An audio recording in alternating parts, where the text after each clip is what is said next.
Welcome back dear friends. Welcome to our channel Conquer UPSC.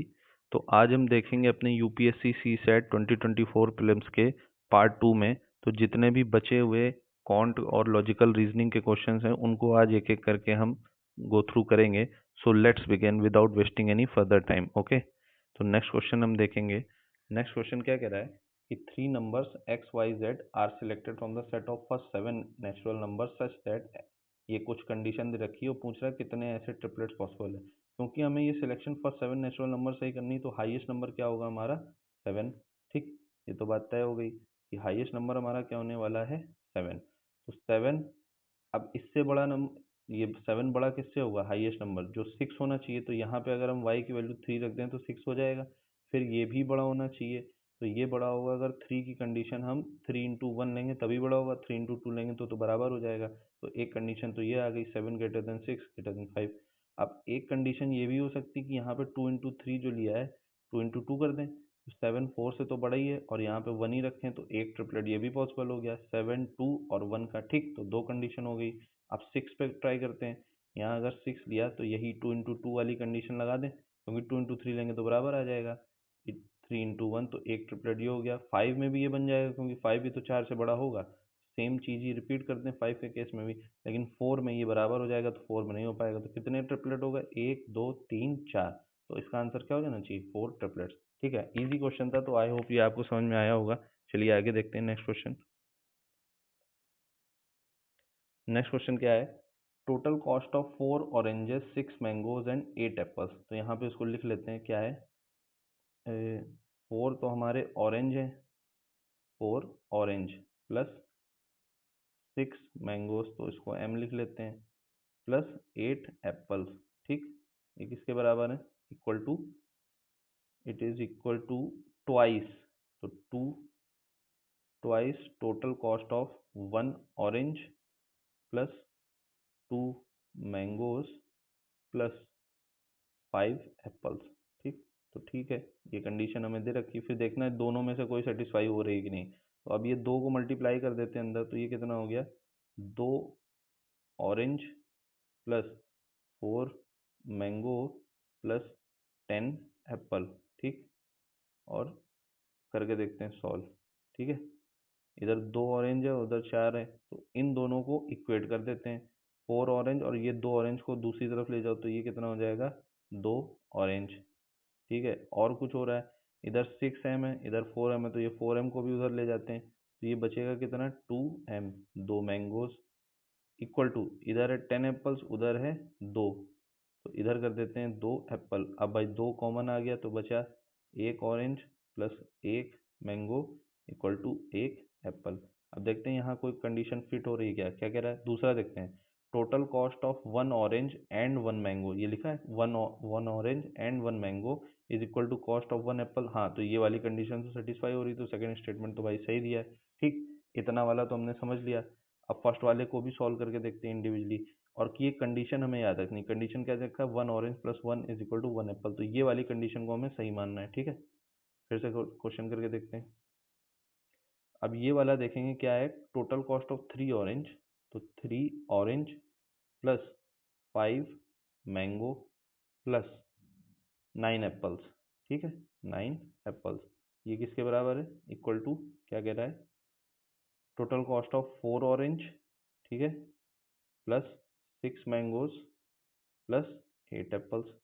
तो इस case में right hand side में ये है, लेफ्ट हैंड साइड में ये, तो राइट हैंड साइड में 4 ऑरेंज ज़्यादा है 3 एप्पल ये, तो 3 ऑरेंज को इस तरफ ले आते हैं, मतलब इक्वल टू के इस तरफ राइट हैंड साइड, तो यहाँ बचेगा 1 ऑरेंज। फिर इधर भी 6 मैंगोज हैं उधर 5, तो 5 को इधर ले आते हैं, 6 माइनस 5 तो बचेगा 1 मैंगो। ठीक, लेफ्ट हैंड साइड में एप्पल ज़्यादा है राइट हैंड साइड में कम है, तो ये उधर ले जाते हैं, तो 9 एप्पल माइनस 8, ये लेफ्ट हैंड में बचेगा 1 एप्पल। तो वही चीज़ आ गई जो यहाँ दिया था सेकंड वाला, यानी इसको सॉल्व करके भी यही इक्वेशन बनने वाली, यानी ये भी स्टेटमेंट सही दे रखा और ये तो सही दिया ही था, तो इसका आंसर क्या हो जाने वाला है, सी। ठीक है, तो इजी क्वेश्चन था, आई होप आपको समझ में आ रहा होगा। चलिए आगे देखते हैं नेक्स्ट क्वेश्चन। अब ये क्वेश्चन देखिए, ये बहुत ही इजी क्वेश्चन होते हैं, लॉजिकल डिडक्शन से हो जाते हैं। देखिए क्या दे रखा है, 32 रेज टू द पावर 5। अब हमको क्या देखना है कि इधर बेस क्या है 2, तो अगर इस क्वेश्चन को सॉल्व करना है तो बेस सेम करना है, तो अगर ये 2 है तो 32 को भी तो बेस 2 बनाया जा सकता है। कैसे, 32 को क्या लिखा जा सकता है, 2 raise to the power 5, 2 raise to the power 5 32 होता है, हमें पता है, फिर आगे फिर से 5 plus 2 raise to the power 27। अब 2 raise to the power 5 multiply 5, तो ये क्या हो गया, 2 raise to the power 25 plus 2 raise to the power 27। अब दिख रहा होगा कि दोनों जगह 2 रेज टू द पावर 25 तो कॉमन है, तो लिख दीजिए 2 रेज टू द पावर 25। ठीक, तो इधर बचा 1, इधर क्या बचा, 2 raise to the power 25 common हो गया तो बचा 2 स्क्वायर, तो 1 प्लस 2 स्क्वायर। ठीक, तो ये तो है ही, 1 प्लस 2 स्क्वायर की वैल्यू क्या होती है, 2 स्क्वायर 4 प्लस 1 5, तो 5 into 2 raise to the power 25। अब देख लेते हैं आंसर, भाई 5 तो 7 11 हो नहीं सकता, काट दो काट दो काट दो। अब एक 2 अगर इधर बाहर निकाल दें तो ये लिखा जा सकता है 2 की पावर 24 इंटू 10। अगर ये 2 की पावर 24 इंटू 10 है तो ये 10 से डिविजिबल होगा ना, तो फिर ये क्या हो जाएगा, 10। ठीक है, इजी क्वेश्चन था। नेक्स्ट क्वेश्चन देखते हैं। अब ये क्या कह रहा है, let p and q be positive integer, तो जीरो तो ले नहीं सकते, 1 से ही शुरू होगा, positive integer satisfying p must be greater than q, तो ये कंडीशन है, p greater than q less than q ही होगी, और p plus q should be equal to के।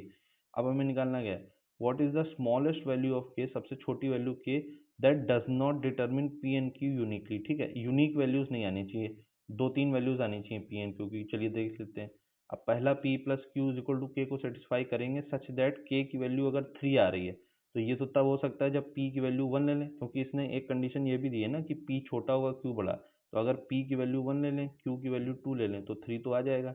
इसके अलावा कोई दूसरी कंडीशन हो नहीं सकती, क्योंकि पॉजिटिव इंटीजर है, 0 ले नहीं सकते, 2 और 1 ले नहीं सकते, क्योंकि p छोटा ही होगा, तो ये वाली तो सेटिस्फाई हो रही है, ये तो सही आंसर है, हमें गलत बताना है, डज नॉट। 4 लेके देखते हैं, 4 अगर लेना है तो 0 तो ले नहीं सकते, 1 लेंगे तो इधर क्या आएगा 3, तो ये तो सेटिस्फाई हो गया, 2 लेंगे तो इधर भी आएगा 2, लेकिन ये कह रहा है कि इधर पे एक condition the, p must be less than q, तो 2 और 2 तो ले नहीं सकते, तो एक ही कंडीशन बन रही 1 और 3। बात समझ रहे हो, 2 और 2 क्यों नहीं ले सकते, p must be less than q, 1 and 3 ले लिया, 3 एंड 1 ले नहीं सकते क्योंकि ये तो छोटा ही होगा p, तो ये भी सही है। ठीक, 5 में करके देखते हैं, 5 के लिए एक कंडीशन बनेगी 1 प्लस 4 इक्वल टू 5, तो ये भी सही।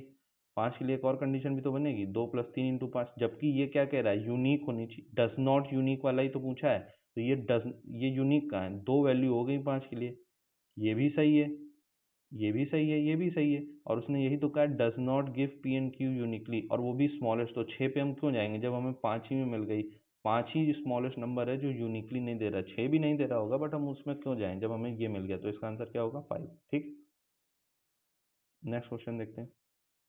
अब ये तो भाई जीएस की नॉलेज से हो जाएगा, स्टेटमेंट क्या है, India is the world's largest producer of milk, तो ये तो स्टेटमेंट है, और क्या इससे ये कंक्लूजन निकाला जा सकता है कि India is the world largest exporter of milk, नहीं, क्या पता वो जितना हम कंज्यूम कर रहे हैं या प्रोड्यूस कर रहे हैं उतना हम कंज्यूम भी कर रहे हो, तो एक्सपोर्टर की जरूरत ही नहीं पड़ेगी, तो ये तो भाई कहीं से भी सही नहीं हो सकता, क्योंकि हम जितना प्रोड्यूस कर रहे हैं उसका जरूरी थोड़ी एक्सपोर्ट करें, हो सकता है हम खुद ही कंज्यूम कर रहे हो। यहाँ लिखा है India does not import milk, भाई ऐसा तो नहीं होता है, फ्री ट्रेड एग्रीमेंट या ये सब इंडिया करता ही है, तो थोड़ा बहुत तो कहीं से एक्सपोर्ट इम्पोर्ट चल ही रहा होगा। आउट राइटली बिल्कुल ही ये कह देना कि कहीं कुछ नो इम्पोर्ट नहीं वो नहीं, तो ये तो गलत हो जाएगा, तो ये तो ईजी बच जाएगा डी। ठीक है, नेक्स्ट क्वेश्चन पे ध्यान देते हैं, थोड़ा सा इसको बड़ा कर लेते हैं। हम्म, ये क्वेश्चन क्या कह रहा है कि what are the values of M N N where M N N are natural numbers, तो 1 से शुरू होंगे, इसका मतलब कि स्टेटमेंट 1 सेटिस्फाई हो, स्टेटमेंट 2 सेटिस्फाई हो। अब स्टेटमेंट 1 क्या कह रहा है, एम और एन की दो वैल्यूज ले दें such that it is greater than M N और एम ग्रेटर देन एन, तो देखिए ये कुछ ऐसा ले लें, तो मेरे ख्याल से एक वैल्यू तो ये हो सकती है, जैसे मान लीजिए हमने ले लिया एम की वैल्यू ले लें 24 + 1, और दोनों को मल्टीप्लाई करेंगे तो 24 ही आएगा, तो 24 + 1 कितना होता है 25, तो 25 तो ग्रेटर देन 24 है, और m is greater then n भी है, 24 1 से बड़ा भी है, तो सेम वे हम 25 का भी तो कर सकते हैं, 25 + 1 26, और दोनों का मल्टीप्लाई करेंगे तो कितना आएगा, तो भी 25 आएगा, इस केस में भी तो ये सेटिस्फाई हो रही, तो यहाँ तो मतलब आप समझ रहे हो, more than one condition possible है, तो खाली स्टेटमेंट 1 से तो आंसर नहीं निकल सकता। स्टेटमेंट 2 क्या कह रहा है, m और n ऐसी वैल्यू होनी चाहिए कि उनका प्रोडक्ट कितना हो 24 हो, तो एम एन एन की वैल्यू ऐसी हो कि 24 हो, तो 25 रिजेक्ट करने के लिए हमें इस इक्वेशन की जरूरत पड़ेगी कि एम एन एन ऐसी चीज है कि इसका मल्टीप्लिकेशन कितना है 24, लेकिन अगर हमारे पास पहला स्टेटमेंट नहीं होगा तो हम n की वैल्यू 4 × 6 भी तो ले सकते हैं, या फिर 6 × 4 भी तो ले सकते हैं। तो अगर हमें एग्जैक्ट कंडीशन चाहिए होगी तो हमें, क्योंकि ये भी चाहिए होगा, हमें तो 24 × 1 वाली कंडीशन चाहिए ना, वरना हम 4 × 6, 6 × 4 या 8 × 3, 3 × 8 पे भी तो जा सकते हैं। तो इसका मतलब खाली इसके बेसिस पे तो ये क्वेश्चन सॉल्व नहीं होगा, खाली इसके बेसिस पे भी क्वेश्चन सॉल्व नहीं होगा, इन दोनों स्टेटमेंट के बेसिस पे क्वेश्चन सॉल्व होगा। तो इसका आंसर क्या हो जाना चाहिए? इसका आंसर क्या हो जाना चाहिए कि question can be answered using both the statements. ठीक है, नेक्स्ट क्वेश्चन पे चलते हैं। नेक्स्ट क्वेश्चन क्या कह रहा है भाई कि what is the time required to download the software. ठीक है, सॉफ्टवेयर डाउनलोड करना है, तो सॉफ्टवेयर डाउनलोड करने के लिए साइज दे रखा है 12 MB और ट्रांसफर रेट भी दे रखा है, तो दोनों ही चीज़ें दे रखी हैं। तो देखिए, खाली साइज दिया होगा तो फिर डाउनलोड तो होगा नहीं, ट्रांसफर रेट भी तो पता होना चाहिए, और ट्रांसफर रेट दे रखा है लेकिन पता नहीं कितनी डाउनलोड करनी, नहीं पता। तो दोनों ही चीज़ें चाहिए होंगी डाउनलोड के लिए, तो ये तो कॉमन सेंस बेस्ड क्वेश्चन हो जाएगा। तो फिर इसका आंसर क्या हो जाना चाहिए?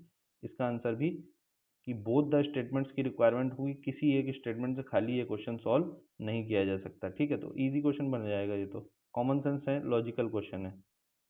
नेक्स्ट क्वेश्चन पे चलते हैं।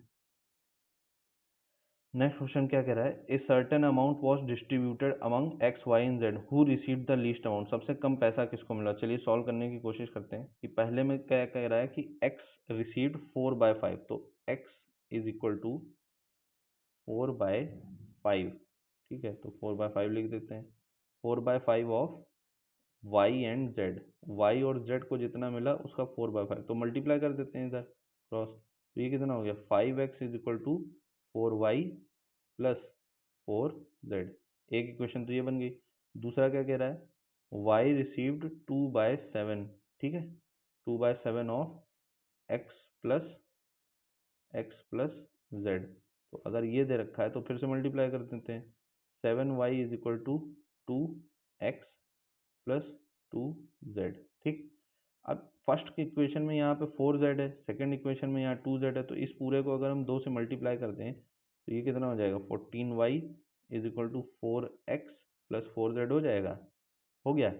अब यहाँ पे 4z कॉमन हो गया, तो इस इक्वेशन से इस इक्वेशन को माइनस करते हैं, इस इक्वेशन से इक्वेशन माइनस करते हैं, तो z एलिमिनेट हो जाएगा, x और y में वैल्यू आ जाएगी। डायरेक्ट ही करके देखते हैं, तो ये एक तरीके से बनेगा 14y minus 5x is equal to 4x minus 4y। ठीक है, इधर 4y है, 4y राइट से अगर लेफ्ट की तरफ लाएंगे तो 18y हो जाएगा, और इधर 4x है और इधर माइनस 5x है, ये इधर आएगा तो 9x। तो एक तरीके से हमारी इक्वेशन क्या बन जाएगी? 9x is equal to 18y। तो ये किसके बराबर बन गया? x is equal to 2y।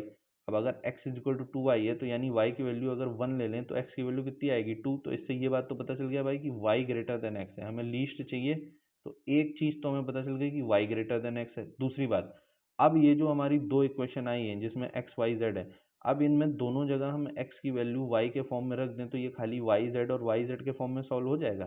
भाई दो इक्वेशन, दो वेरिएबल वाई जेड, अब जो भी हो हमको y और z की कुछ तो वैल्यू मिल जाएगी, y और z की इंडिविजुअल वैल्यू मिलेगी, और y की जो वैल्यू मिलेगी उससे x की वैल्यू भी मिल जाएगी। तो अब क्योंकि हमसे आंसर तो पूछा नहीं, हमसे बस पूछा है कि क्या दोनों को इक्वेशन के बीच बेसिस पे ये सॉल्व हो सकता है, तो हाँ सॉल्व तो हो ही सकता है। अगर एक बार x is equal to 2y establish हो गया तो वो वैल्यू इन दोनों इक्वेशंस में रख के, ये पहले वाले के और दूसरे वाले के रख के, क्वेश्चन तो फिर से सॉल्व हो ही सकता है ना, तो पता तो चल ही जाएगा। तो इसका मतलब हाँ ये क्वेश्चन सॉल्व हो सकता है, लेकिन एक स्टेटमेंट के बेसिस पे नहीं, दोनों स्टेटमेंट के बेसिस पे। तो यहाँ पे भी हमारा आंसर क्या हो जाना चाहिए?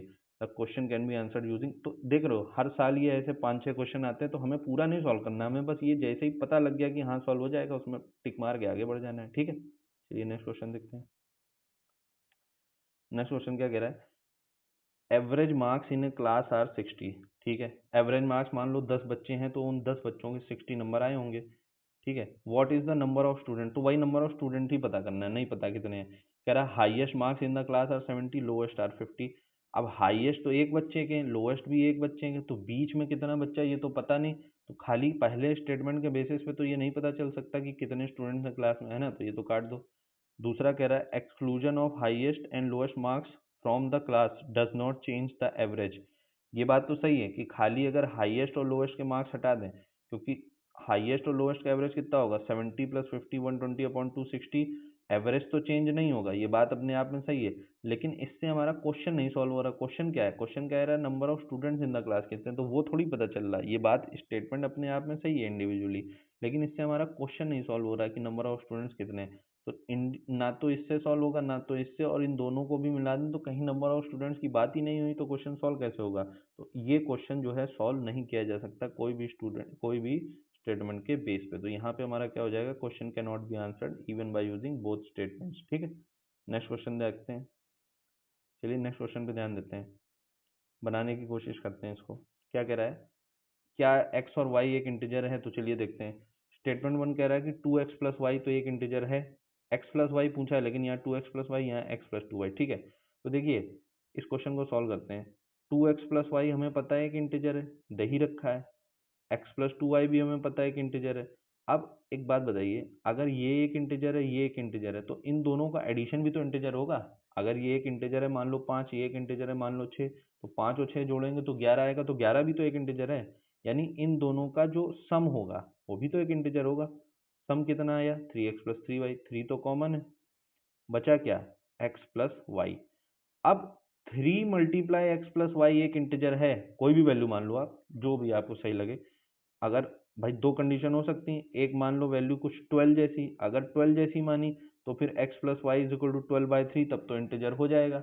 लेकिन अगर ये 3 मल्टीप्लाई एक्स प्लस वाई की वैल्यू 10 के बराबर आ जाए तो फिर तो x प्लस वाई की वैल्यू कितनी हो जाएगी? 10/3।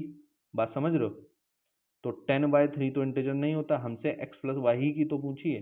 तो कुछ केस में तो ये इंटीजर बन पा रहा है, लेकिन कुछ केस में तो नहीं बन पा रहा। तो इसका मतलब ये ज़रूरी तो नहीं कि दोनों स्टेटमेंट को यूज़ करके हम ये तो हम बता सकते हैं ना कि ये क्या ये इंटीजर है कि नहीं। तो नहीं बता सकते। कुछ केस में ये इंटीजर बन भी जाएगा, कुछ केस में ये इंटीजर नहीं भी बनेगा, लेकिन ये कंडीशन तो हमारी साबित हो गई ना कि ये इंटीजर नहीं बन रहा है। तो कंक्लूसिवली हम नहीं कह सकते हैं, खाली इसके बेसिस पे तो वैसे नहीं कह सकते, खाली इसके बेसिस पे वैसे नहीं कर सकते, दोनों को जोड़ देंगे तो भी ये बात तय नहीं हो सकती कि ये इंटीजर है कि नहीं है। आप समझ रहे हो? क्योंकि एक कंडीशन अगर इक्वल टू 12 आ गई तो इंटीजर है, 10 आ गई तो नहीं है। यानी दोनों स्टेटमेंट को यूज करने के बावजूद हम इस लॉजिकल डिडक्शन पे नहीं पहुंच पाएंगे कि ये इंटीजर है या नहीं है। ठीक है, नेक्स्ट क्वेश्चन देखते हैं। अब नेक्स्ट क्वेश्चन क्या कह रहा है? एक कोई आदमी है जो 3 आर्टिकल खरीदता है, पी क्यू आर, और टोटल पी क्यू आर की कॉस्ट कितनी दे रखी है? 50। ठीक है भाई, ये दे रखा है हमें कंडीशन। फिर कह रहा है कि उसमें से जो क्यू आर्टिकल है ये, उसकी कॉस्ट कितनी है? 16, और जो कि लीस्ट है मतलब सबसे कम है, तो पी और आर की फिर कॉस्ट कितनी हो जाएगी? 50 माइनस 16, 34। अब एक चीज और बोल दी कि 16 सबसे न्यूनतम कॉस्ट है। ठीक है, तो यानी बाकी दोनों की कॉस्ट 16 से बड़ी होगी। 16 से बड़ी क्या होती है? 17। अगर इसकी 17 मान ले तो इसकी कितनी मानेंगे? तो इसकी भी 17 ही लेनी पड़ेगी। ये भी बात सही है, क्योंकि भाई सबसे न्यूनतम बोल दिया ना, विच इज द लीस्ट, तो अगली कॉस्ट इससे बड़ी होगी। अगर इसको 18 कर देंगे तो ये तो 16 हो जाएगा, और 16 हो नहीं सकता क्योंकि लीस्ट तो इसी की है। तो फिर उन दोनों की भी कितनी होनी पड़ेगी? 17 17। ये बात समझ में आ रही? तो ये तो यहीं से सॉल्व हो गया। पूछा गया what is the price of article P, तो वो तो हमें पता चल गया पी की। अब ये आ कैसे रहा है? कह रहा है कि cost of P is not more than that of R. P जो है आर से ज्यादा महंगा नहीं है, जबकि यानी कि पी आर से छोटा है। पी आर से छोटा तो नहीं है, पी तो आर के बराबर है। यहाँ क्या कह रहा है? कॉस्ट ऑफ पी और आर था ना, पी और आर क्यों दे रखा था? यहाँ क्या कह रहा है? Cost of r is not more than, यानी r is less than equal to p. यहाँ कह रहा है जो पी है वो आर से या तो छोटा होगा या बराबर होगा। यहाँ कह रहा है आर जो है वो पी से छोटा है या बराबर होगा। तो इन दोनों से ही एक बात समझ में आ गई कि इक्वल टू वाली कंडीशन तो यहाँ पे आ गई। खाली अगर इसको लेके सॉल्व करने की कोशिश करोगे स्टेटमेंट वन तो नहीं होगा, खाली इसको लेके सॉल्व करने की कोशिश करोगे नहीं होगा। यहाँ से ये पता चल गया कि इन दोनों की जो कंजंक्शन होता है, जो इंटरसेक्शन जो सिनारियो है, जो कॉमन वाला सिनारियो क्या बनना है? जब ये दोनों बराबर हो, पी और आर बराबर। तो पी और आर बराबर कब आएगा? जब दोनों स्टेटमेंट को साथ लोगे, दोनों स्टेटमेंट साथ लोगे तो पता चल जाएगा 17 17 वाला केस है। 17 17 वाला केस कब हो जाएगा? जब दोनों स्टेटमेंट है तभी क्वेश्चन सॉल्व हो पाएगा। तो इस केस में ये क्वेश्चन सॉल्व कब हो पाएगा? The question can be answered using both the statement. खाली किसी एक स्टेटमेंट से ये क्वेश्चन सॉल्व नहीं हो सकता। ठीक, नेक्स्ट क्वेश्चन पे चलते हैं। अब नेक्स्ट क्वेश्चन क्या कह रहा है भाई, नेक्स्ट क्वेश्चन कह रहा है कि कंसीडर द फॉलोइंग स्टेटमेंट कि पी क्यू आर एस, चार कोई बच्चे हैं जिन्होंने टेस्ट दिया, कह रहा है P scored more than q, तो ठीक है मान लेते हैं कि पी के नंबर क्यू से ज़्यादा आए होंगे भाई। फिर कह रहा है कि स्टेटमेंट, नहीं नहीं नहीं, पूछा है कि क्या पी के नंबर क्यू से ज़्यादा आए हैं, तो ये हमें बताना है, ठीक है। कंडीशन क्या दे रखी है, पहली कंडीशन दे रखी है sum of marks scored by p and q, p and q के जो नंबर आए हैं, ठीक है, is equal to the sum of marks r and S, ठीक है, आर और एस के बराबर आए। इससे ये तो नहीं पता चल रहा है पी बड़ा है कि क्यू बड़ा है, ठीक है, ये भी बड़ा हो सकता है, ये भी बड़ा हो सकता है, तो पहले स्टेटमेंट से तो नहीं पता चल रहा है कुछ। दूसरे देखो, sum of marks scored by p and s, sum of marks scored by p and s is more than, ज़्यादा बड़ा है किससे, क्यू एन आर। तो भाई इससे भी ये तो नहीं पता चल रहा है कि पी बड़ा है कि क्यू बड़ा है। हो सकता है कि पी बड़ा हो, इस वजह से पी प्लस एस बड़ा हो रहा है, हो सकता है एस बड़ा हो बहुत ज़्यादा, इस वजह से पी प्लस एस ओवरऑल बहुत बड़ा हो रहा है। तो सेकंड स्टेटमेंट से भी ये तो नहीं पता चल रहा है कि ये ज़्यादा बड़ा है। अब यहाँ पे ग्रेटर देन है, यहाँ इक्वल टू है, तो दोनों इक्वेशन के बेसिस पे भाई इक्वल टू होता तो कर देते काटा पीटी करके कुछ ना कुछ। अब तो यहाँ पे ग्रेटर देन या इक्वल टू, तो इन दोनों स्टेटमेंट को मिला के भी तो ये हम इस कंक्लूजन पे नहीं पहुंच सकते कि पी बड़ा है कि छोटा है। तो इसका मतलब दोनों स्टेटमेंट भी काफ़ी नहीं है यहाँ पे किसी कंक्लूजन को निकालने के लिए। तो क्वेश्चन आंसर क्या बन जाएगा, question can not be solve even by using both the statements, ठीक है। नेक्स्ट क्वेश्चन पे ध्यान देते हैं। अब नेक्स्ट क्वेश्चन क्या कह रहा है हमसे, नेक्स्ट क्वेश्चन कह रहा है कि, हाँ देखिए, age of each of p and q is less than age of p of, age of each of, next statement है age of each of p and q is less than 100 years. कोई दो चीज, कोई दो व्यक्ति हैं P और Q, उन दोनों की जो एज है, उम्र है, 100 साल से तो कम है लेकिन 10 साल से ज़्यादा है, ठीक है। If you interchange the digits of the age of P the number represents Q, तो ठीक है, ये भी समझ में आ गया कि ये दोनों की जो एज है वो 2 डिजिट है, कि मतलब इधर अगर किसी एक की, एग्जांपल के लिए किसी एक की एज 12 होगी पी की, तो क्यू की कितनी हो जाएगी 21, इंटरचेंज करके, ठीक, ये भी समझ में आ गया। अब पहला स्टेटमेंट ये कह रहा है निकालना क्या है, what is the difference of their age, तो डिफरेंस मतलब जैसे 21 और 12 में कितना है 9, ठीक है। तो कह रहा है कि एज ऑफ, अब ये डिफरेंस क्या पहले स्टेटमेंट के बेसिस पे निकल सकता है, कह रहा है age of P is greater than that of Q. बस हमसे इतना बोल दिया कि इसको मान लो पी, इसको मान लो क्यू, क्या बस इतना बता के इन दोनों का डिफरेंस निकल सकता है, नहीं। अगर तुम कहोगे यही वाले दोनों हैं तो भाई अब अगला मैं काउंटर व्यू ये दूंगा कि 13 और 31 भी तो हो सकते हैं, यहाँ भी तो पी बड़ा है क्यू बड़ा है, तो किसको सही मानोगे। खाली इस स्टेटमेंट के बेसिस पे ये नहीं पता चल सकता कि दोनों की एज का डिफरेंस क्या है, ठीक है, ये बात सही हो गई। सेकेंड स्टेटमेंट देखते हैं, the sum of their ages is 11/6 times of their difference. Question को देखते हैं, sum of their age p plus q होगा, ठीक है, इज मतलब यहाँ 11/6 टाइम्स देयर डिफरेंस यानी पी माइनस क्यू, ठीक है। अब इसको रेशियो बना के देखो, वैसे भी कर सकते हैं कि इक्वेशन बना ले, 6 को इधर भेज दें, इधर कर दें और फिर सॉल्व करें, और पी को मान लें अगर हम x+10y, ठीक है, तो दूसरे को मान लें 10y+x, लेकिन वो थोड़ा सा बड़ा और जटिल हो जाएगा, इसको रेशियो मेथड से सॉल्व कर देते हैं, कैसे, तो 11/6 रेशो है ये, इसको उठा के नीचे ले आते हैं, जैसे कि ये p plus Q as it is रहने देते हैं और इधर कर देते हैं p माइनस क्यू, इसको नीचे ले आए और इक्वल टू 11+6। अब दो ऐसे नंबर सोचते हैं जिसको जोड़ने के बाद रेशियो 11 और 6 में आ जाए। अब देखिए, ये थोड़ा सा हिट एंड ट्रायल है कि हमें दो ऐसे नंबर चाहिए जहाँ पे 11/6 का रेशियो आ जाए, तो इसको सॉल्व करते हैं, ठीक है, थोड़े बड़े बैकग्राउंड में। तो हमें 11/6 का रेशियो चाहिए और इंटरचेंजेबल नंबर है, तो सबसे पहले तो मेरे मन में यही आता है कि 12, भाई हिट एंड ट्रायल में सबसे पहले हम एक 12 और 21 वाला केस ट्राई करते हैं। तो 21 और 12 लोगे तो कितना आएगा 33, 33, और दोनों के बीच में डिफरेंस लोगे 9, तो यहाँ पे तो करने पे 6 तो आने से रहा, क्योंकि 3 से काटेंगे तो इधर 11 आएगा, इधर 3 आएगा, तो ये तो कैंसिल हो गया। फिर यहाँ पे 13 ले लेते हैं, 31 ले लेते हैं। अब ये सॉल्व करने की कोशिश करते हैं 11/6 में, ठीक है। तो 31 और 13 लेंगे तो कितना हो जाएगा 44, तो ये तो 11 से कटता है, हो सकता है आ जाए। 31 - 13 करेंगे कितना आएगा 18, तो ये तो 6 की पॉसिबिलिटी है, तो लेकिन ये जाएगा नहीं उतना, 2 से जाएगा 22, ये 2 से जाएगा 9, हमें चाहिए था 6, तो अब ये कटेगा नहीं, तो ये भी नहीं हो सकता। नेक्स्ट देखते हैं 14 और 41, तो 41 और 14 हो जाएगा 55, हाँ तो बन सकता है, ये भी 11 से तो जाता ही है। दोनों के बीच का डिफरेंस ले लो कितना आएगा, तो 14 27, मेरे ख्याल से 27 आ जाएगा। 27, तो ये 3 से जाएगा, लेकिन ये 3 से नहीं जाएगा, तो भाई ये तो कटने से रहा, तो ये भी कैंसिल हो गया। अब नेक्स्ट हम 15 और 51 पे ट्राई कर लेते हैं, ठीक है। हमें पता 15 और 51, ये 15 और 51 दोनों को ऐड कर दो, कितना आएगा 66, और दोनों के बीच में डिफरेंस ले लो तो कितना आएगा 36 आ जाएगा, ठीक है। काटने की कोशिश करो 6 से, 11 बार, 6 से 6 बार, देखो आ गया। तो इसका मतलब हमारे पास नंबर आ गया। अब हमें इस नंबर की जरूरत नहीं थी, ये देखते ही समझ में आ रहा था कि किसी ना किसी एक जगह पे तो जाके हिट एंड ट्रायल होगा। जब रेशियो मेथड ले ही लिया है तो कोई तो जगह, हमसे ये थोड़ी पूछ रहा है एग्जैक्ट बताओ, लेकिन फिर भी मान लो सॉल्व करने को ही आ जाता है, इसलिए मैंने इतना कर दिया। तो हमें पता चल गया कि अगर खाली ये स्टेटमेंट दिया होगा तो हम इस क्वेश्चन को बना लेंगे, लेकिन खाली ये स्टेटमेंट दिया होगा तो इस क्वेश्चन को नहीं बना पाएंगे, ठीक है।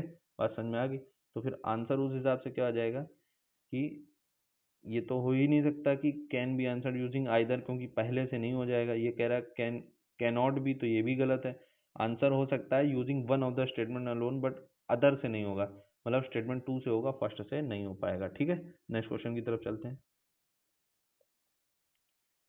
हाँ, नेक्स्ट क्वेश्चन क्या कह रहा है कि एक मेन स्टेटमेंट है is followed by 4 statement labelled P Q R and S, ठीक है। Choose the ordered pair of statement where the first statement, इस हिसाब से हमें दो पेयर चुनने हैं कि फर्स्ट स्टेटमेंट जो है वो सेकंड को इम्प्लाई कर रहा हो और वो दोनों लॉजिकली कंसिस्टेंट हो। जैसे कि मेन स्टेटमेंट क्या कह रहा है कि जो प्रदीप है, कोई बंदा है प्रदीप, वो या तो डायरेक्टर है या प्रोड्यूसर है।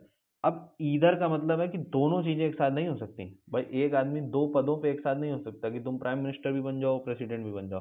तो प्रदीप या तो डायरेक्टर ही होगा या तो प्रोड्यूसर ही होगा। अगर वो डायरेक्टर होगा तो प्रोड्यूसर नहीं होगा, अगर प्रोड्यूसर होगा तो डायरेक्टर नहीं होगा। ये लॉजिक हमें पता चल रहा बिना आगे पढ़े, ठीक है।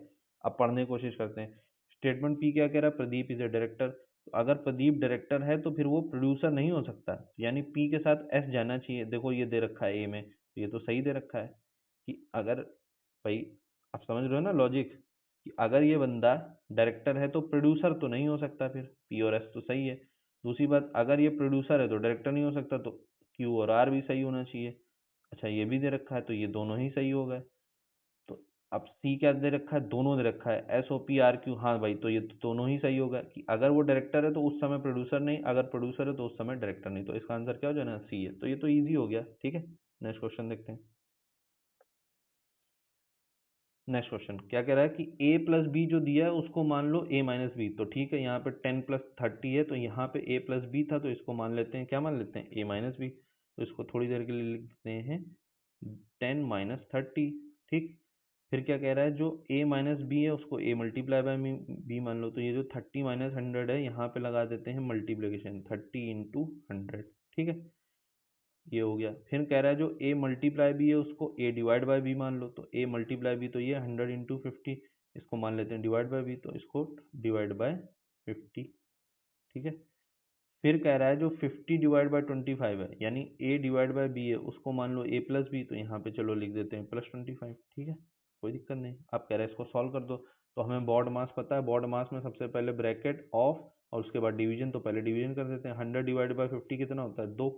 तो बाकी सब ऐसे ही लिख दो, 2 + 25, इधर मल्टीप्लाई, इधर 30, इधर माइनस, इधर 10, ठीक है। इतना हो गया। अब ये हमें पता है डिवीजन के बाद नेक्स्ट क्या होता है, मल्टीप्लिकेशन। तो -30 × 2 कितना होता है, -60, इधर 10, इधर +25। अब तो आसान हो गया, इसको जोड़ दो। 10 और 25 कितना होता है, 35, 35 - 60 -25। तो इजी है, ये क्वेश्चन सॉल्व हो गया। क्या, -25, ये तो इजी था, ठीक है। नेक्स्ट क्वेश्चन देखते हैं। नेक्स्ट क्वेश्चन देखते हैं, चलिए। नेक्स्ट क्वेश्चन क्या कह रहा है कि P का मतलब है ग्रेटर देन। P का मतलब जहां जहां है ग्रेटर देन, जैसे ये STP दे रखा है, तो P का मतलब ग्रेटर देन। चलिए ऐसे सॉल्व करते हैं। पहला स्टेटमेंट है 2x, सॉरी, पहला स्टेटमेंट है 2x, फिर कैपिटल एस। एस का मतलब कहीं दे रखा होगा, एस का मतलब क्या है, नॉट लेस देन, मतलब छोटा नहीं है। छोटा नहीं है तो मतलब बड़ा है, यानी 2x ग्रेटर देन 3y, पहला स्टेटमेंट। दूसरा स्टेटमेंट क्या है, 3x, टी का मतलब क्या है, equal to 3x is equal to 4z। अगर ये है, ये दो कंडीशन दे रखी है, 3x is equal to 4z। तो फिर देन 9y p का मतलब क्या है, greater than 9y should be greater then 8z। देखते हैं ये सही है कि गलत है, ट्रू हो रहा है कि नहीं। x की जगह हमें रखना है z, और हमें देखिए हमें इक्वेशन चाहिए y और z फॉर्म में, ये बात समझ में आ रही है, y और z में चाहिए तो x नहीं चाहिए, तो x को एलिमिनेट कर देंगे। तो x को हमें z की फॉर्म में बनाना है, बेसिकली हमारा टास्क ये है, ठीक है। x को z की फॉर्म में बनाना है और 9y के फॉर्म में हमें चाहिए होगा, तो ठीक है बना देते हैं।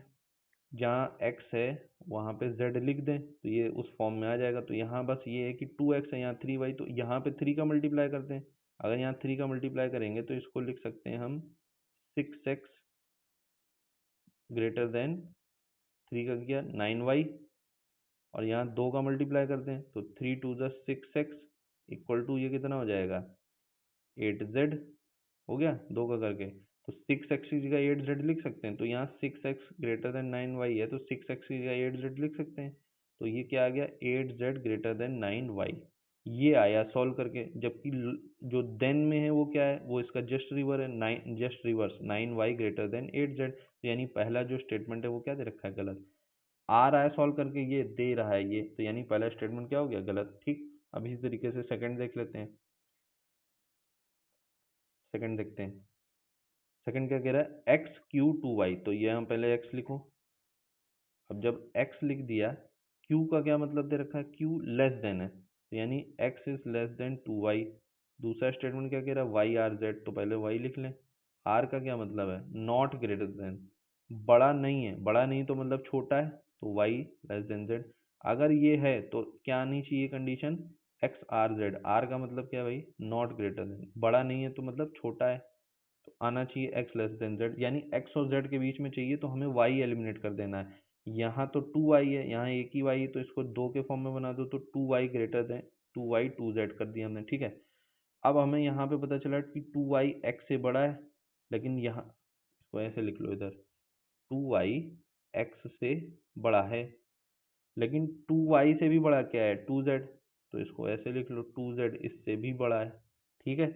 अब हमको x और z में चाहिए तो हमें y से तो अब मतलब ही नहीं, तो हमें क्या मिल गया 2z ग्रेटर देन x, ठीक। अब x और z के बीच में देखो, यहाँ से निकल के आ रहा है z ग्रेटर देन x, तो z ग्रेटर देन x तो नहीं है हमारे पास, क्या है z greater than x by 2, दो को इधर ले आओ।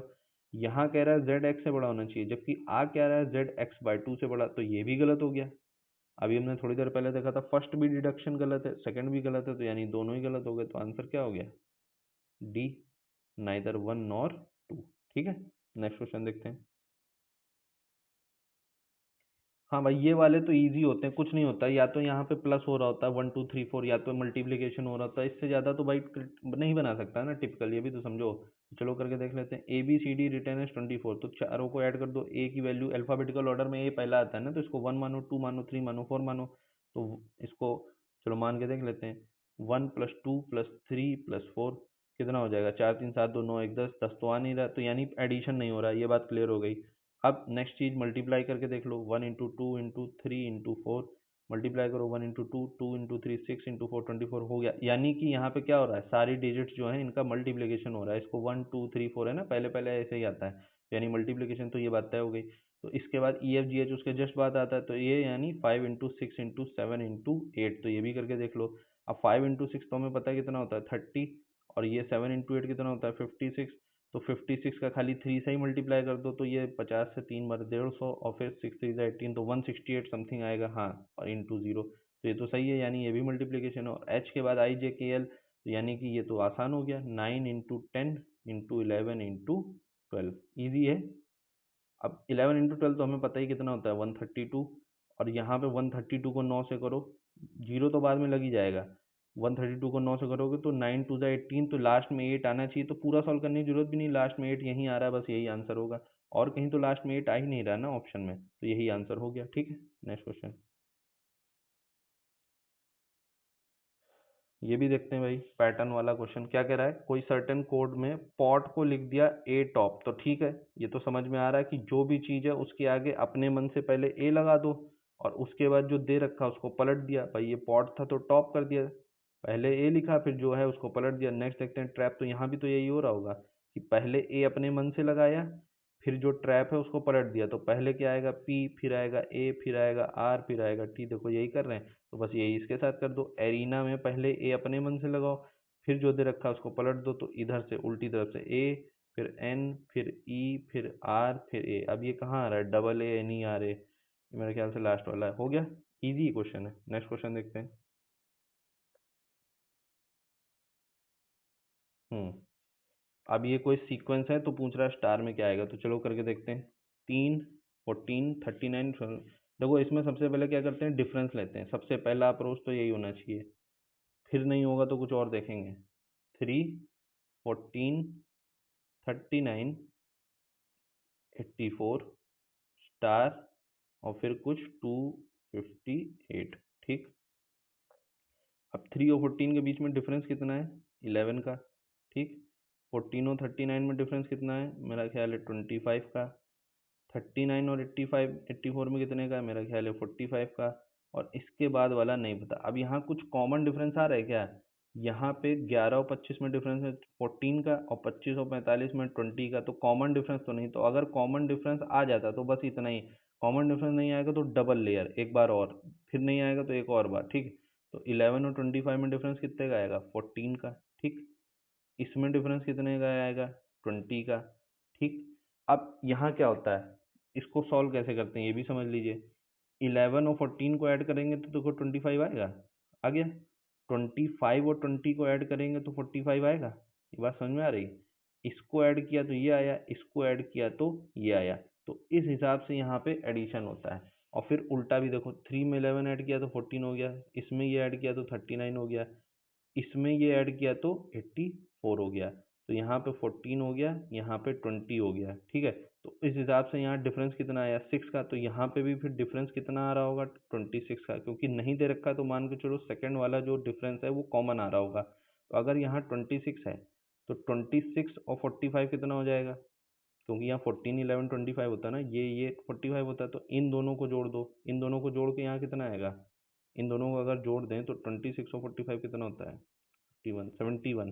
ठीक, 71। तो इसको और इसको जोड़ के ये आया, तो इसको और इसको जोड़ के स्टार वाली वैल्यू आ जाएगी। तो यहाँ पे कितना है 84, यहाँ कितना है 71, जोड़ दो 84 और 185, 85 में 70 जोड़ोगे 155। यही आंसर आ रहा होगा। देखो मैच भी कर गया। ठीक है, तो ये होता है कि अगर एक डिफरेंस में नहीं हो रहा है तो डबल डिफरेंस में जाओ, आंसर आ जाता है। ठीक है, इस चीज को अच्छे से समझ लेना, जब भी टफ क्वेश्चन आएगा तो बस इससे इससे ज्यादा मतलब दिक्कत नहीं होगी यार, इजिली सॉल्व हो जाएगा। ठीक है, नेक्स्ट क्वेश्चन देखते हैं। चलिए नेक्स्ट क्वेश्चन।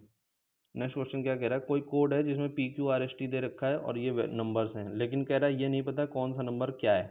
मतलब जरूरी नहीं ये पी है, ये क्यू है, आर है। ठीक है, ठीक है। अब पहली कंडीशन दे रखी Q minus S is equal to S. तो अगर क्यू माइनस एस, एक minute, Q minus S equal to, sorry, Q minus S is equal to क्या है, 2s। तो इसको सॉल्व करेंगे तो क्यू की वैल्यू तो 3s आ गई ना भाई। ठीक है, तो क्यू की वैल्यू तो पता चल गई 3s है। फिर कह रहा है एक और कंडीशन है, तो वैल्यू ऑफ ये बताओ। तो देखो यहाँ से देख के पता चल रहा है कि अगर हम q को 4 मान लें तो s को 12 मान सकते हैं, लेकिन 5 और 15 भी तो वही काम कर रहे हैं। तो दो केस बनेंगे। पहला केस ये है कि मान लेते हैं s की वैल्यू 4 है। अगर s की वैल्यू 4 है तो q की वैल्यू क्या हो जाएगी, 12। ये मान के सॉल्व करके देख लेते हैं। ठीक, हमने मान लिया s की 4 है, q की 12। अब इसको सॉल्व करते हैं। t इज इक्वल टू क्या है, r प्लस एस प्लस 3। अब इसमें से वैल्यू किसकी आ गई हमारे पास, s की आ गई, s की 4 मानी। तो t इज इक्वल टू क्या हो गया, r प्लस 7।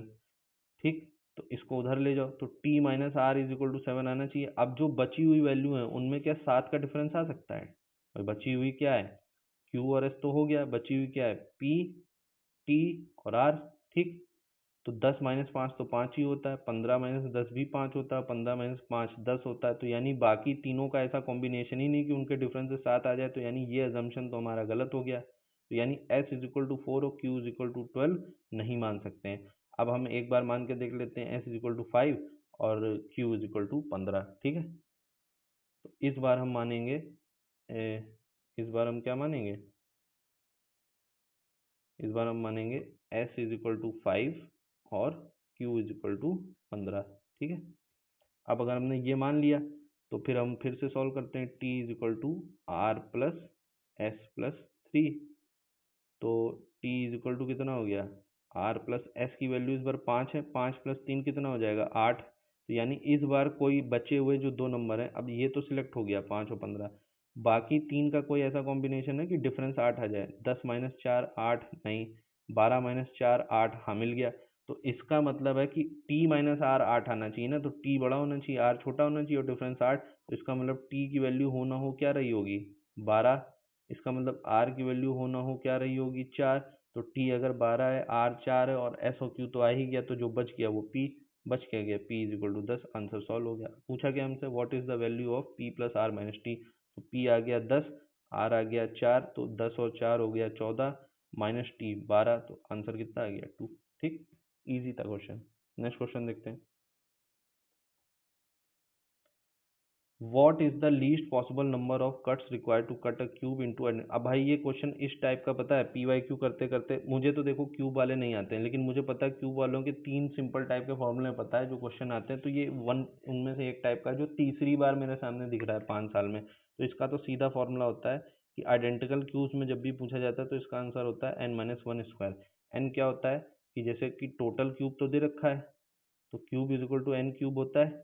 ठीक, अब 64 is equal to N cube करने की कोशिश करोगे उस हिसाब से, तो ये 4 क्यूब ही तो आएगा। तो एन की वैल्यू कितनी आ गई 4, और यहाँ पे एन की वैल्यू रखोगे तो 4 माइनस वन कितना होता है 3, 3 का स्क्वायर हो गया 9। सेम क्वेश्चन आया था मेरे ख्याल से 2023 में भी आया था, सेम ही क्वेश्चन आया था, वहाँ पे 27 वाला कुछ क्वेश्चन आया था 64 की जगह, और वो भी इजीली सॉल्व हो रहा था। ठीक है, तो ये पैटर्न याद रखना, बस ये फॉर्मूला लगा के सॉल्व हो जाता है, कुछ नहीं है इसमें। ऐसे 3 simple formula based question cube के आते हैं, तो वो आपको पता ही होना चाहिए। बस एक क्वेश्चन है जिसमें मैं फार्मूला यूज कर रहा हूँ। ठीक है, नेक्स्ट क्वेश्चन देखते हैं। क्या कह रहा है, what percent of water must be mixed with Honey, मतलब पानी मिलाया जा रहा है शहद में, सो एज टू गेन 20%, मतलब शहद खरीदा उसमें पानी मिला दिया, तो पानी मिला दिया तो तभी उससे प्रॉफिट बना रहा है 20%। By selling the mixture at the cost price of honey. अरे ये तो सॉल्व करने की जरूरत ही नहीं। क्या कह रहा है कि जो मिक्सचर है वो उसको कॉस्ट प्राइस पे बेच रहा है ऑफ हनी। अगर कॉस्ट प्राइस पे बेचेगा तो उसको कुछ फायदा तो होगा नहीं। अगर खाली हनी बेच दे, और क्योंकि बेच तो कॉस्ट प्राइस पर रहा है, तो हनी खाली बेचेगा तो उसको फायदा तो होगा नहीं। तो हनी में जो पानी मिलाया उसी का तो फायदा हो रहा है। फायदा किससे हो रहा है, जितना बेच कॉस्ट प्राइस पे रहा है ना हनी की। अगर 100 रुपए में शहद खरीदा तो 100 ही रुपए में बेच दे रहा है। 100 रुपए का हनी खरीदा 100 रुपए का बेच दे रहा है, तो फायदा कितना हो रहा है उस हनी में से।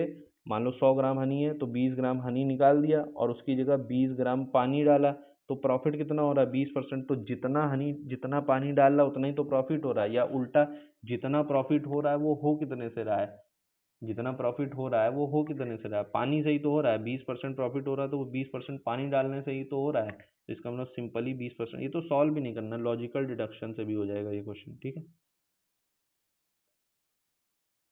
Next question. हाँ भाई, इस टाइप का क्वेश्चन समझ लीजिए, थोड़ा सा बच्चों को ट्रिकी लगता है और ये हो जाता है इजिली, बस एक बार कॉन्सेप्ट समझ लीजिए इसका। क्या है, what is the angle between minute hand and hour hand. अब देखो मिनट कितने होते हैं एक घंटे में 60। एक घंटे में पहले ये समझ लो कि एक घंटे में 60 मिनट होते हैं। तो 60 तो मिनट होते हैं घड़ी में, क्योंकि घड़ी सर्कल होती है, और एक सर्कल में डिग्री कितने होते हैं, क्योंकि एंगल पूछा है तो 360 डिग्री होता है एक सर्कल। तो यानी खाली मिनट के बेसिस पे सॉल्व करने जाओ तो 60 मिनट इक्वल टू 360 डिग्री होता है। तो एक मिनट में कितनी डिग्री हो गई, सॉल्व करो। जीरो से जीरो कैंसिल, तो एक मिनट में 6 डिग्री हो गई, ये हमें पता चल गया। तो अगर हमारे पास मिनट्स कितने हैं, वो कह रहा है कि जब एंगल कितना बनेगा मिनट और हैंड के आवर में, जब क्लॉक शो कर रही 4 घंटे 25 मिनट। तो घंटे से तो मतलब है नहीं, घंटा तो बार बार 12 के बाद फिर रिपीट होगा।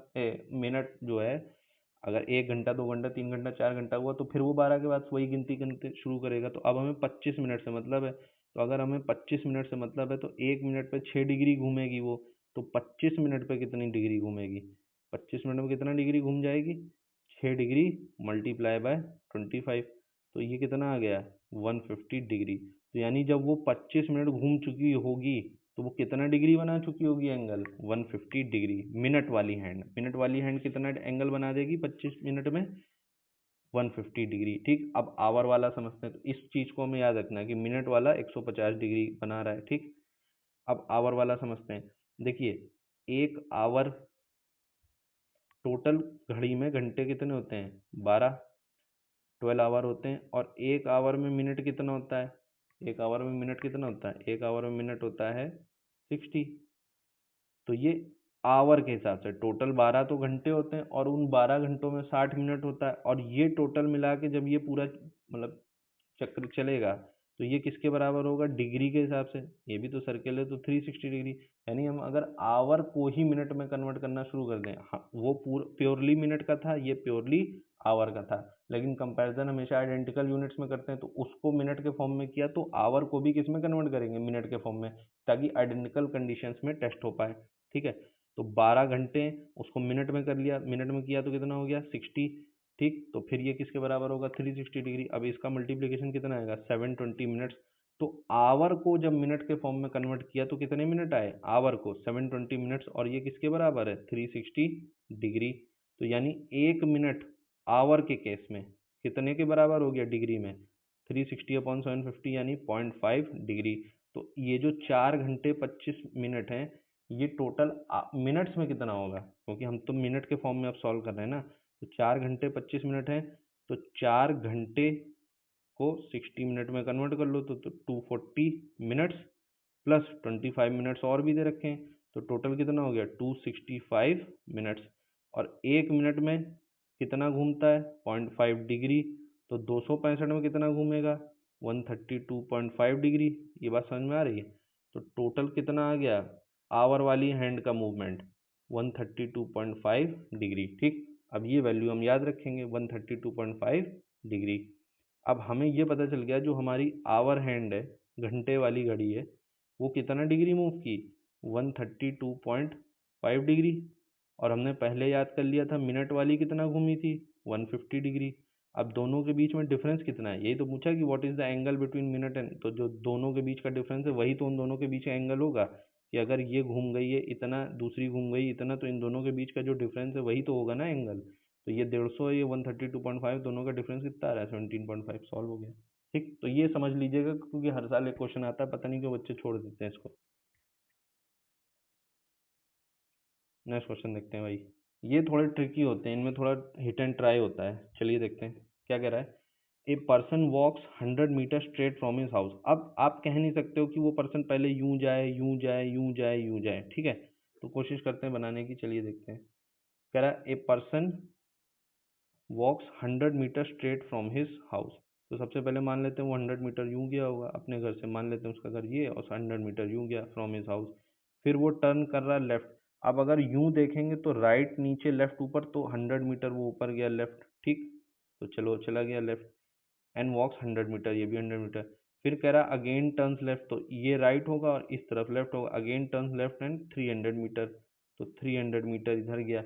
ठीक है, एंड देन टर्न्स राइट, तो अब राइट ये, लेफ्ट ये, तो ठीक है। And then turns right and walk 100 metre. ठीक है, यहाँ पे आ गया। कह रहा in which direction does he walk initially from his house if his house is exactly in the north east direction? एक मिनट। In which direction does he walk initially from his house if his house is exactly in the northeast direction? अब अगर ये यहाँ पे पहुँचा है, तो यहाँ से इसका घर नॉर्थ ईस्ट में तो है नहीं, इसका ईस्ट में तो है लेकिन नॉर्थ ईस्ट तो है नहीं। ये तो वही कंडीशन आ गई। ये वाली तो कंडीशन भाई नहीं बन पाएगी मेरे ख्याल से। और पूछ कह रहा है in which direction does he initially walk from his house if his office is exactly in the north east direction. चला कहाँ से था? Straight from his house and walks to reach his office. और कह रहा है कि हाँ, ये इंपॉर्टेंट चीज़ है, कह रहा है कि जो उसका ऑफिस है वो नॉर्थ ईस्ट डायरेक्शन में, और जबकि हमने जब सॉल्व किया तो उसका ऑफिस किधर आ रहा है? साउथ में। तो यानी जो हमने पहला अजम्पशन माना था कि वो इस तरफ चला, वो रॉन्ग है। तो यानी हम ईस्ट की तरफ पहले नहीं मानेंगे, तो ये अजम्पशन हमारा गलत है। अब दूसरा ट्राई करते हैं। इस बार मान लेते हैं कि वो पहले नीचे की तरफ गया, तो ये उसका हाउस है। और सबसे पहले वो कह रहा है ना पर्सन वॉक्स 100 मीटर स्ट्रेट, तो मान लेते हैं वो नीचे गया 100 मीटर। ठीक है, फिर कह रहा है he turns left and walks 100 metre. तो अब जब वो नीचे की तरफ गया, तो अब ऊपर जाता तो राइट ये था, नीचे की तरफ जब वो जाएगा तो अब उसका जो राइट है वो उस तरफ, तो लेफ्ट इस तरफ आएगा। अच्छा ठीक है, 100 मीटर ये हो गया। अब यहाँ चलने के बाद अब हमें यूं देखना है, इस डायरेक्शन के हिसाब से देखना है। पहले हम इस डायरेक्शन के हिसाब से देख रहे थे, अब इस डायरेक्शन के हिसाब से देखना है। अब वो क्या कह रहा है, it turns left and walks 100 metre. तो राइट तो नीचे की तरफ है, लेफ्ट ऊपर की तरफ है, तो ये ऊपर 100 मीटर चल गया वो। ठीक है, अब इस डायरेक्शन के हिसाब से देखना है।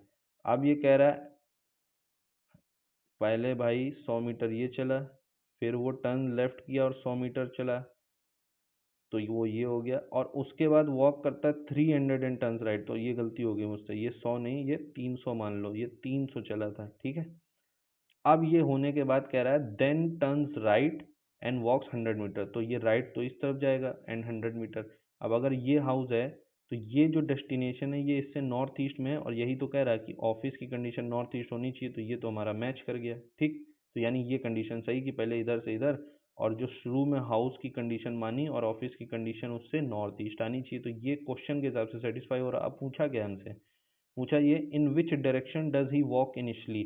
शुरुआत में फिर वो किस तरफ गया होगा, शुरुआत में तो वो नीचे गया, नीचे क्या होता है साउथ, तो आंसर क्या हो गया साउथ। ठीक है, तो ये थोड़ा सा ट्रिकी हो जाएगा कि आपको चारों कॉम्बिनेशन बना के देखने होंगे, पहले एक बार इधर, फिर इधर, फिर इधर, फिर इधर। ठीक है,